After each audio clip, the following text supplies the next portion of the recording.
말씀 제목 함께 따라 하실까요? 고난 뒤의 영광. 고난 위의 영광. 여러분의 눈빛이 마치 재판관의 평결 선포 문을 기다리고 있는 국민들의 눈빛처럼, 오늘 목사님이 오늘 있었던 일에 대해서 뭐라고 말씀하실까, 그런 눈빛으로 바라보시는 것 같습니다. 오늘 하루 여러분 어떻게 보내셨나요? 긴 기다림 끝에 오늘 탄핵 선고가 내려졌습니다. 저는 오늘 그것을 보면서 먼저는 우리 성도님들이 설교를 이렇게 들었으면 좋겠다.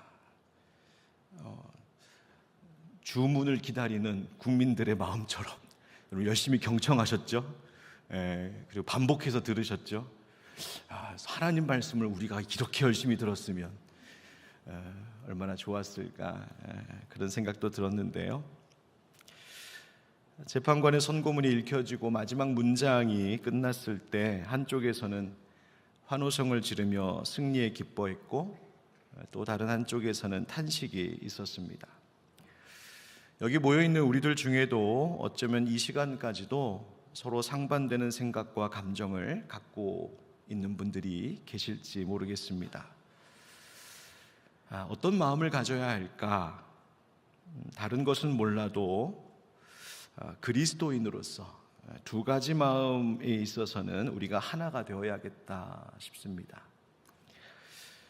첫째는 이 나라에 일어난 지금의 형편에 대하여 진정으로 애통해하는 마음을 우리가 가졌으면 좋겠다 하는 겁니다. 누가 이겼고 어느 쪽이 져서가 아니라, 혹은 내 생각대로 되었다, 혹은 반대로 내 생각대로 되지 않았다 이어서가 아니라, 우리나라의 지도자를 탄핵해야만 하는 일이 있었다는 이 일 자체가 참으로 가슴 아프고 비극적인 역사이고, 이것이 우리의 현재 모습이라는 것을 우리는 모두가 공통적으로 안타깝게 여겨야 합니다. 그저 내가 지지하는 정당 혹은 내가 주장하는 신념대로 이겼다라고 하는 승리에 도취되어 있을 일도 아니고, 또 반대로 내 생각대로 되지 않았다는 사실에만, 그것 때문에만 슬퍼할 일도 아니라, 이렇게 되어야만 했던 우리의 가슴 아픈 정치 현실과 역사에 대하여 안타깝게 여길 줄 아는 돌아봄이 우리에게 반드시 필요합니다. 그것은 개인적인 성찰이기도 하고, 그리스도인 성도로서의 성찰이기도 하고, 국가적인 성찰, 사회적인 성찰이 반드시 있어야 합니다. 그래서 지금의 우리의 부딪힌 이 현실, 이것 자체가 참 우리 민족의 너무나 큰 상처라고 하는 사실에 대하여는 우리가 함께 아파하고, 이 나라와 이 민족을 우리가 함께 위로하는 마음이 반드시 있어야겠다 생각합니다. 두 번째로는, 그럼에도 불구하고 우리에게는 희망이 있다는 사실입니다. 탄핵이 되었으니까 이제 다 잘 될 거다, 그렇게 할 것도 아니고, 탄핵이 되었으니 이 나라 이제 망했다라고 할 일도 아닙니다. 우리 그리스도인들이 소망을 갖는 근거는 탄핵이 되고 안 되고에 있었던 것이 아니라, 이 나라를 세우시고 이 나라를 사랑하시고 이 나라를 지키시며 다스리시는 하나님께 소망의 근거가 있기 때문입니다. 여러분, 우리 그리스도인들이 그 하나님께 소망을 두지 않고, 또 그 하나님을 두려워할 줄 모르고 계속해서 세상의 다른 힘을 의지하고 나의 신념, 나의 이념만 내세우고, 마치 어떤 한 지도자에게 혹은 어떤 정당이나 어떤 집단의 희망에, 내 희망의 뿌리를 두고자 하면 우리에게는 또다시 이와 같은 비극이 없으리라는 법이 없습니다. 여러분, 얼마나 큰 상처입니까? 얼마나 힘든 수술 시간이었습니까? 여러분, 이 나라에 또다시 이런 역사가 되풀이되지 않도록 우리 그리스도인들이 하나님 앞에 겸비하고 우리 자신을 돌아보며 정말 하나님께서 바라시는 그리스도인의 모습, 그런 교회의 모습, 그런 목회자와 성도의 모습으로 살아가기를, 또 거듭나기를 힘써야 합니다. 바로 그럴 때 하나님께서 이 나라를 다시 회복시켜 주실 줄 믿습니다. 여러분, 우리의 희망, 우리가 소망이 있는 것은 다름이 아닌 하나님이 우리와 함께 하고 계심을 잊지 않는 저와 여러분 모두가 되기를, 우리 하늘빛 광성교회 모든 형제 자매들 되시기를 주의 이름으로 축원드립니다. 오늘 말씀을 또 그러한 마음을 가지고 함께 생각해 보면 좋겠습니다. 오늘 7절 말씀에 보니까 하나님께서 이런 말씀을 하십니다. 만군의 여호와가 말하노라. 카라, 깨어서 내 목자, 내 짝된 자를 치라. 목자를 치면 양이 흩어지려니와 작은 자들 위에는 내가 내 손을 들이우리라. 아멘. 하나님께서 여기서 내 목자, 내 짝된 자라는 말씀을 하시는데 도대체 그가 누구일까? 여기서 내 짝된 자라고 하는 말은 원뜻이 가까운 동료일 뿐만 아니라 그저 단순한 친구가 아닌 같은 근본을 가진 자라고 하는 의미입니다. 한 형제와 다름없고 가장 가까운 같은 뿌리를 둔 존재, 그런 표현이 되겠습니다. 그렇다면 하나님께서 당신과 같은 근본을 가진 자라고 말씀하시는 것이 누구일까? 바로 스가랴 선지자 당시에는, 구약 시대에는 장차 오실 메시아, 우리에게는 이미 이 땅에 오신 우리 구주 예수 그리스도를 말씀하고 계신 것입니다. 그런데 칼이 깨어서 그를 친다 말씀하시죠. 뭘 이야기하는 걸까요? 바로 예수 그리스도 십자가의 고난과 죽으심을 예언하고 있는 말씀입니다. 하나님께서 당신의 사랑하는 그 아들 예수까지도 아끼시지 않고 구원의 일을 이루시기 위하여서 그 예수 그리스도, 그 십자가의 고난의 일을 허용하고 계십니다. 또 예수 그리스도를 믿고 따르는 교회에 대한 핍박을 예언하는 말씀이기도 합니다. 자, 그렇다면 양들이 흩어진다, 목자를 치니 양들이 흩어진다는 말이 뭐겠습니까? 예수님께서 고난당하시고 십자가에 죽으셨을 때에 그의 제자들이 뿔뿔이 다 흩어졌던 것 뿐만 아니라 초대교회 당시에 교회가 핍박을 당할 때에 그 예루살렘 교회에 임하였던 그 핍박으로 인하여서 그리스도인들이 모조리 흩어졌던 일, 그 일을 말씀하시는 겁니다. 그런데 목자를 치면 양이 흩어지려니와 그 다음에 뭐라고 되어 있냐면 작은 자들 위에는 내가 내 손을 들이우리라. 다른 번역으로 말씀을 드리면 목자를 치면 양이 흩어질 때에 나 또한 손을 돌이켜 흩어지는 그 가련한 것들을 치리라, 이렇게 되어 있습니다. 여기서 치리라라고 하는 이 말씀이 무슨 말일까? 이 땅 가운데 하나님을 경외하는 백성들, 예수 그리스도를 주로 고백하는 자들에게 이와 같은 핍박과 어려움이 있을 때에, 그래서 양들이 뿔뿔이 흩어질 때에도 하나님은 그 손을 들어 그 양들을 돌보신다는 이야기입니다. 작은 자들, 가련한 것들이라고 지금 표현하고 있죠. 하나님 보시기에 우리가 그렇다는 것입니다. 예수님도 말씀하시기를 마가복음 6장 34절에 보면 예수께서 나오사 큰 무리를 보시고 그 목자 없는 양 같음으로 불쌍히 여기사 이에 여러 가지로 가르치시더라, 이렇게 되어 있습니다. 예수님이 당시 갈릴리에 있는 많은 사람들을 볼 때에 목자가 없는 양과 같아서, 그래서 유리방황하고 있는 그 모습을 보면서 불쌍히 여기셨다, 바로 그 이야기죠. 우리의 형편을 하나님께서 아시고 우리를 불쌍히 여기시는 하나님이시라는 겁니다. 비록 하나님께서 당신의 양들을 돌보라고 맡긴 이 땅, 이 세상의 지도자들, 하나님께서 이 백성들을 돌보라고 그 책임을 부여하신 지도자와 혹은 종교 지도자들 혹은 정치 사회적 지도자들이 하나님을 두려워할 줄 모르고 그 역할을 올바르게 감당하지 않고 불의와 폭력으로 그 백성들, 그 양들을 근심하게 하고 유리방황하게 만들었지만 심지어 하나님께서 보내신 참목자 예수 그리스도까지도 십자가에 못 박아 죽이는 일이 있었거니와 하나님은 여전히 우리를 불쌍히 여기시고 당신의 손을 들어 그 흩어진 양들, 작고 힘없는 가련한 양들을 여전히 또 하나님은 돌보시고 치신다고 말씀하고 계신 겁니다. 이어지는 8절과 9절을 보면 요한계시록의 말씀이 함께 생각나는 구절인데요. 8절에 여호와가 말하노라 이 온 땅에서 3분의 2는 멸망하고 3분의 1은 거기 남으리니.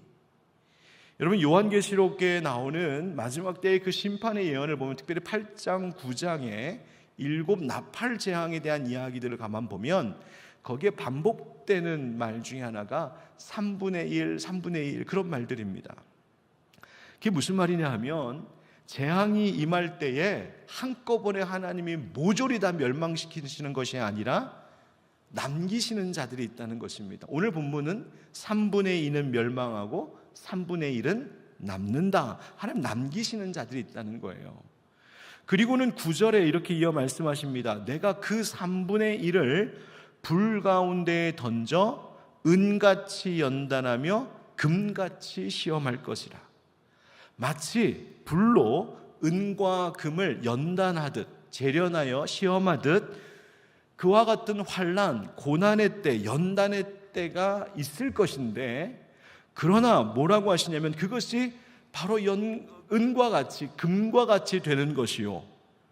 그 말은 또 무슨 뜻이시냐? 9절 하반절에 그들이 내 이름을 부르리니 내가 들을 것이며 나는 말하기를 이는 내 백성이라 할 것이요 그들은 말하기를 여호와는 내 하나님이시라 하리라. 아멘.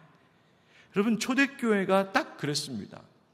그 남는 자들, 그 핍박 가운데에서 하나님 남기신 자들, 물론 그들이 사방으로 뿔뿔이 흩어졌으나 하나님은 당신의 그 은혜와 능력의 손으로 그들 위에 들이우시고 그들을 돌보시며 그 남기신 자들, 흩어진 자들을 통하여 당시 예루살렘과 유대만이 아니라 사마리아로, 그리고 지금의 유럽, 헬라와 로마 제국에 속한 여러 도시들로 그들이 흩어져 가게 하심으로 복음이 전해지게 하시고 그곳에 복음으로 서는 교회를 세우셨다는 것이죠. 여러분, 마찬가지로 우리 성도의 삶에도 그렇다는 것입니다. 성도가 살아가는 삶에도 반드시 연단의 일들이 있습니다. 뿔뿔이 흩어지는 양들처럼 그렇게 가련한 우리의 형편이 있을 때가 있습니다. 하나님의 자녀된 복을 얻은 그리스도인들이 이 땅을 살아가는 동안에 그리스도인이기 때문에 또한 겪는 어려움들도 있습니다. 불의한 세상과 맞서야 하는 어려움들이 있고 예수 믿는 믿음을 지키려다가 겪는 시험들도 있습니다. 성경은 우리에게 분명히 누누이 말합니다. 하나님의 백성, 주의 성도들이 이 땅 가운데에서 때로는 고난과 시련을 겪는 것이 이상한 일이 아니라는 겁니다. 그럴 일이 있다고 말씀하시죠.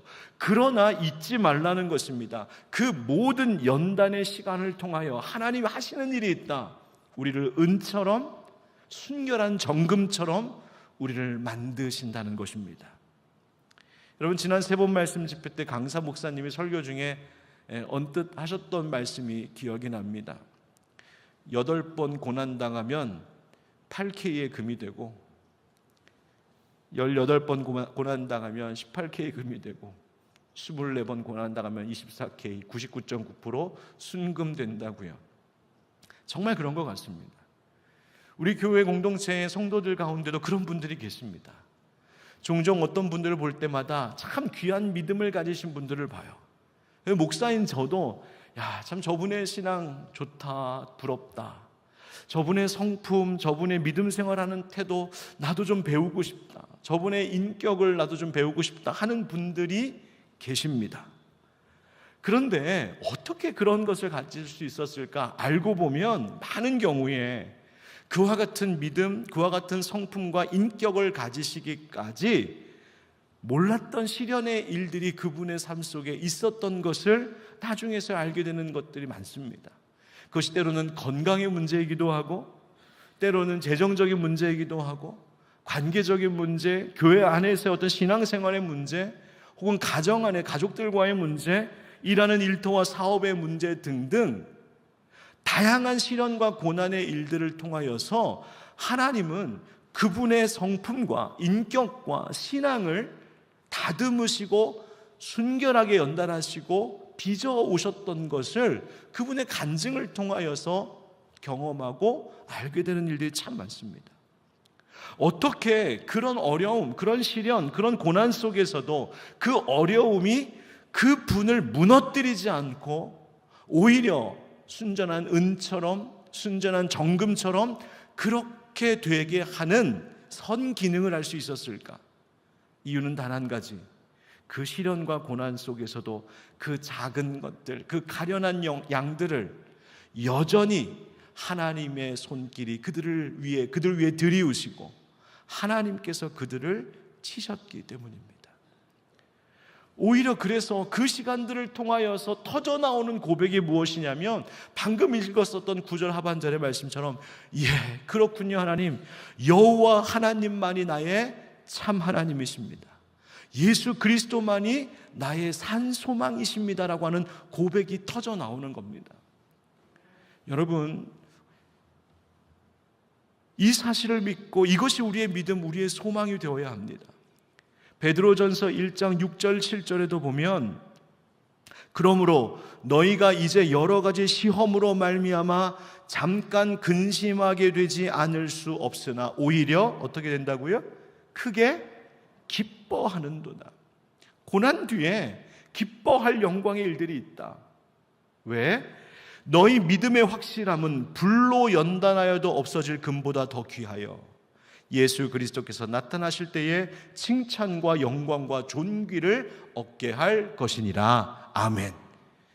여러분, 그렇기 때문에 중요한 것은 그 시험을 잘 통과하는 것입니다. 그 시험을 통하여 우리를 성찰하고 정결한 자 되게 하는 것, 순전한 자들이 되기를 구하는 것이에요. 여러분, 지금 우리나라도 이 말씀을 들어야 할 때입니다.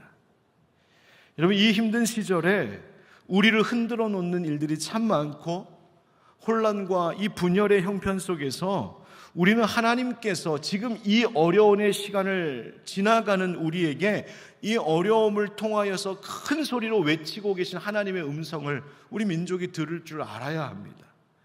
고난은 하나님의 확성기라고 하는 말이 있죠.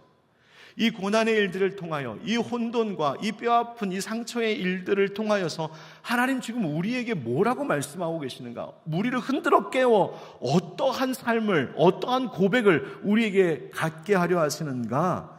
오늘 이 말씀처럼 우리 안에서 이 고백이 터져나와야 됩니다. 오늘 탄핵 선고하는 소리를 듣고서 와, 이겼다, 이제 됐다, 단순히 승리에 도취할 것이 아니라 여호와만이 우리의 하나님이시군요. 하나님만이 우리의 진정한 왕이요, 우리의 참된 목자요, 우리의 지도자이시군요. 하나님, 우리는 하나님 백성입니다. 예수 그리스도만이 나의 구주이십니다. 이거 고백할 수 있어야 된다는 것입니다. 어떤 정치 집단의 혹은 정당의 지도자도 아니고, 어떤 교회의 목사도 아니고, 어떤 신념이나 이념도 아니고, 심지어 나 자신도 아니고, 그런 존재들이 마치 하나님인 것처럼 생각하는 그 어리석음들을 다 벗어버리고 그거 하나님 앞에 회개하고, 하나님 아닙니다. 오직 하나님만이 이 나라의 주인이시오, 이 말씀의 주인, 이 세상의 주관자이신 하나님만이 우리 하나님이십니다. 하나님이 나의 하나님, 이 백성은 하나님의 것입니다라고 하는 고백이 다른 사람들은 몰라도 예수 믿는 자들에게서는 터져 나와야 된다는 것입니다. 사랑하는 성도 여러분, 우리 하늘빛 광성교회 성도들, 이 어려움의 시간, 이 일들을 통하여서 하나님, 맞습니다. 하나님, 이 나라를 다스리시는 분은 하나님뿐이시고 이 나라를 또 새롭게 세워가실 분도 하나님뿐이십니다. 우리의 모든 소망은 하나님께 뿌리를 둡니다 라고 하는 이 고백이 우리 가운데 있기를 주의 이름으로 축원드립니다. 이제 스가랴 14장으로 넘어가면 이어서 여호와의 날이 나옵니다. 심판에 대한 말씀인데요, 1절 2절 말씀입니다. 여호와의 날이 이르리라. 그날에 네 재물이 약탈되어 네 가운데에서 나누리라. 내가 이방 나라들을 모아 예루살렘과 싸우게 하리니 성읍이 함락되며 가옥이 약탈되며 부녀가 욕을 당하며 성읍 백성의 절반이나 사로잡혀 가려니와. 하나님 심판의 때에 하나님이 주시는 고난과 시련의 그 허용하시는 그 시간 동안에 있을 그 고난에 대한 것을 상징적으로 이야기하고 있습니다. 그러나 2절 하반절 2절 끝절에 보면 이렇게 되어 있습니다. 남은 백성은 성읍에서 끊어지지 아니하리라. 하나님께 믿음을 갖고 그 믿음을 지키며 하나님, 나의 하나님이십니다라고 고백하는 자들, 그 남은 자들을 하나님은 보호하신다고 말씀하십니다.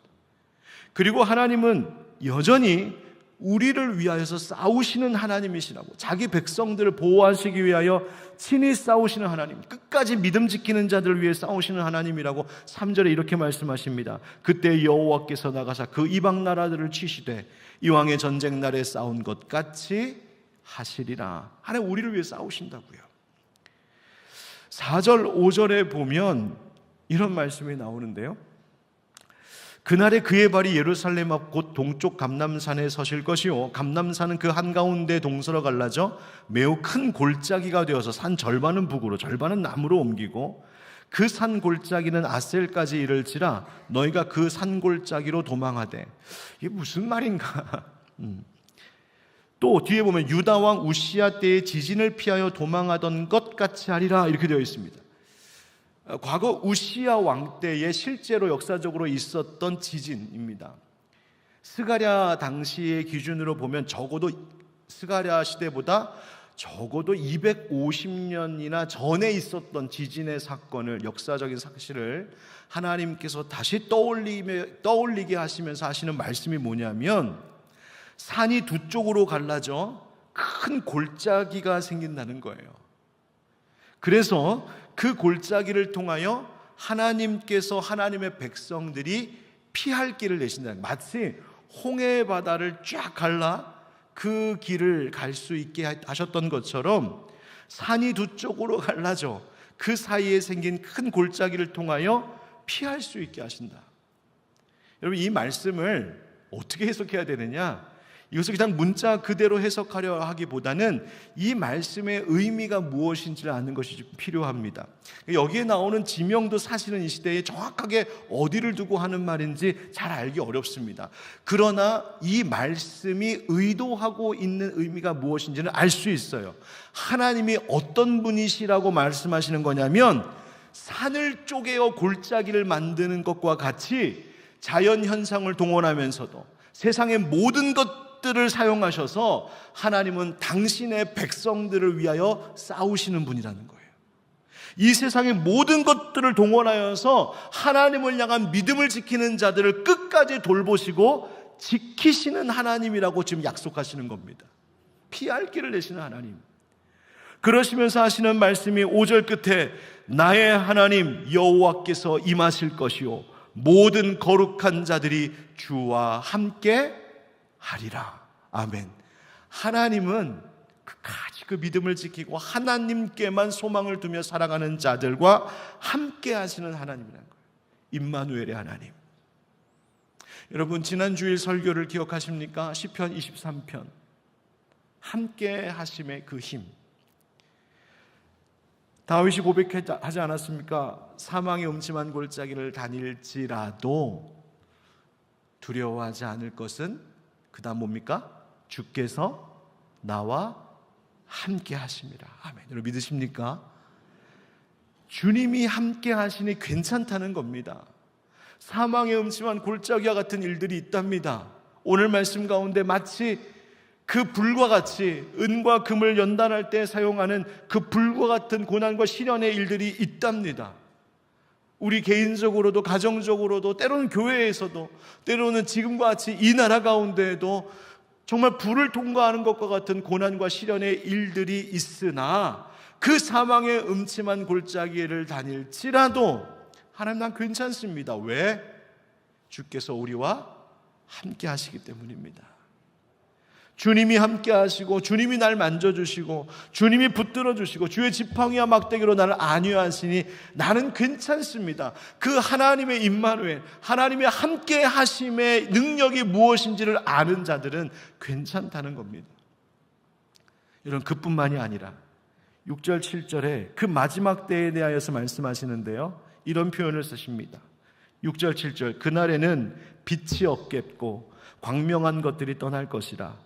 여호와께서 아시는 한 날이 있으리니 낮도 아니요 밤도 아니라 어두워갈 때에 빛이 있으리로다. 여러분, 어두워가면 빛이 있어요, 없어요? 예, 우리가 아는 세상은 저녁이 되면 빛이 사라지는 거예요. 밤이 되면 빛이 보이지 않는 거예요. 그런데 하나님께서 하시는 이 구원과 회복의 역사는 낮도 밤도 상관없이 어두워갈 때에 여전히 빛이 있다. 그러니까 낮과 밤이 같다는 거예요. 하나님께는 낮과 밤이 구별되지 않는다는 거예요. 8절 말씀, 그날에 생수가 예루살렘에서 솟아나서 절반은 동해로 절반은 서해로 흐를 것인데 여름에도 겨울에도 그러하리라. 여러분, 그날 하나님께서 회복시키시고 구원을 완성하시는 그날, 이것을 종말적으로 보면은 하나님께서 이제 새롭게 하시는 새하늘과 새 땅에서 영원한 생명수가 흘러 하나님의 구원받은 모든 백성에게 이것이 흘러가 영원히 공급될 것을 약속하시는 구원의 완성을 두고 예언하시는 말씀인데요, 마치 여러분 에스겔 47장에 보면 에스겔이 환상 가운데 새 예루살렘을 보는 환상을 보지 않습니까? 그때 새 성전의 문지방에서 생명수가 흘러나오는데 그 물이 온 땅을 적시고 사람들과 만물을 다시 살게 하는 역사, 그 환상을 에스겔이 보게 되죠. 여러분, 그것이 뭘 말하는 것이었습니까? 하나님의 완전한 구원을 이루심을 보게 하는 것이었죠. 이것이 요한계시록에도 나옵니다. 계시록 22장에 보면 1절과 2절에 또 그가 수정같이 맑은 생명수의 강을 내게 보이니 하나님과 및 어린 양의 보좌로부터 나와서 길 가운데로 흐르더라. 강 좌우에 생명나무가 있어 12가지 열매를 맺되 달마다 그 열매를 맺고 그 나무 잎사귀들은 만국을 치료하기 위하여 있더라. 아멘. 하나님께서 이루실 구원의 완성, 하나님 나라, 하나님의 새 일을 약속하고 계신 것이죠. 여러분, 이 말씀을 묵상하면서 저는 이 구절이 너무나 마음에 와닿았어요. 아까 말씀드린 그 7절의 말씀, 낮이 따로 없고 밤도 없는 이 말씀을 다른 번역으로 보면 대낮만이 이어간다. 대낮. 낮이 계속 이어간다는 거예요. 저녁 때가 되어도 여전히 대낮처럼 밝을 것이랍니다. 생명수가 흐르는 그 일, 8절 하반절의 말씀 읽었던 것처럼 여름 내내, 겨울 내내, 여러분, 여름이 되면 물이 마를 수 있고 겨울이 되면 물이 얼 수도 있을 텐데 여름이든 겨울이든 하나님이 흘려보내시는 생수는 여전히 계속된다는 거예요. 여러분, 이 말씀이 우리에게 어떻게 적용될까요? 결론적으로 말씀드리면 하나님의 은혜와 생명의 공급은 끊어지지 않는다는 것입니다. 여러분, 생수가 예루살렘에서 솟아난다. 하나님의 은혜가 끝없이 흘러넘친다는 거예요. 여름이든 겨울이든, 즉 계절과 상관없이, 이 세상의 형편과 상관없이 그 어떤 것도 우리를 향하여서 하나님이 베풀어 주신 은혜를 가로막을 수 있는 장애물은 없다는 것입니다. 요한복음 7장 38절에 예수님 말씀하셨죠. 나를 믿는 자는 성경의 이름과 같이 그 배에서 생수의 강이 흘러나오리라. 여러분, 여기서 그 배는 진짜 이 배를 얘기하는 거예요. 네, 배. 네. 몸에서 생수가 나온답니다. 여러분, 목마르면 물을 떠다 마셔야 되죠. 그런데 그것은 상황과 형편에 따라서 달라질 수 있어요. 떠다 마셔야 되는 물은 물이 마르면 떠 마실 수가 없습니다. 물이 꽁꽁 얼어버리면 그거 깨서 녹여 마셔야 됩니다. 그런데 겨울이든 여름이든 상관없이 배에서 생수가 흘러나오면 밖에서 얻어야 될, 떠마셔야 될 물이 따로 필요하지 않는 것. 뭘 말합니까? 하나님께서 우리에게 주시는 영원한 생명수의 공급을 이야기하시는 거예요. 여러분 잊지 마십시오. 하나님의 택하신 백성들은 어느 때에나 세상이 어떻게 되든, 좋을 때든 어려울 때든, 밤이든 낮이든 여름이든 겨울이든, 탄핵이 되셨든 안 되셨든, 이 땅 가운데 어떠한 상황 속에서도 하나님은 당신의 백성들을 향하여 생명수를 공급하시는 은혜의 하나님이심을 믿으시기 바랍니다. 가정에도 일터에도 하나님은 변치 않고 우리를 지키시는 여호와 하나님이십니다. 여러분, 그렇다면 하나님이 우리를 향하여서 낮과 밤과 상관없이, 여름과 겨울과 상관없이 그토록 우리를 계속해서 공급하시는 은혜의 하나님이시라면 우리도 그런 신앙으로 하나님께 응답해야 함이 마땅한 것이죠. 우리의 믿음도 이 시대의 계절을 가리지 않고 변치 않아야 합니다. 여름은 푸르름의 시기이죠. 그런 우리의 인생에도 그럴 좋을 때가 있습니다. 겨울과 같은 시련의 시기도 있습니다. 그러나 여름이든 겨울이든 낮이든 밤이든 상관없이 우리의 믿음은 여전히 하나님을 향해 있어야 합니다. 여러분, 이 나라의 상황 속에서도 마찬가지입니다. 여러분, 어렵고 막 힘들 때에 하나님 앞에 기도하며, 하나님 이 나라 회복시켜 주시옵소서, 하나님 이 나라 다시 평화와 정의로 질서를 다시 회복시켜 주옵소서, 하나님 경제적으로 지금 너무 어려운데 하나님 도와주십시오, 공급해 주십시오, 간절히 기도하다가 어느 순간 우리 과거에 그랬던 것처럼 이 나라 하나님께서 불쌍히 여기셔서 이 가련한 것들, 이 작은 것들을 향하여서 하나님께서 그 손을 들이우시고 우리에게 복을 주시고 다시 회복시키셨을 때에 이제 좀 또 다시 살만해지고, 이제 좀 다시 사회적으로 안정이 되고 조용해지면 언제 우리가 또 그렇게 기도했냐는 듯이 그저 나에게 주어진 평안함에 안주하고 이 나라와 이 땅의 지도자를 위해서 기도하지 않고 그저 내가 소유한 것에만 지키기 위하여서 그것 때문에만 기도하고 있다면, 여러분, 그것은 하나님의 성품과 하나님 원하시는 또 백성들의 모습과 너무나 다른 것이죠. 여러분, 우리의 가운데에 겨울이 있었다면 하나님 여름도 주시고, 우리에게 밤이 있었다면 하나님 낮도 주실 것인데, 그 어떤 상황 속에서도 하나님만이 우리의 하나님이요, 하나님만이 우리나라의 참된 주인이심을 고백하는 이 믿음에 달라짐이 없기를 예수님의 이름으로 축복합니다. 빌립보서 4장 12절 13절에 바울이 뭐라고 말합니까? 내가 풍부할 때나 궁핍할 때나 나는 항상 주님께서 하시는 모든 일들에 대하여 나는 그것을 자족하고 주님 주시는 능력 안에서 나는 뭐든지 할 수 있다. 그 말이 뭐겠습니까?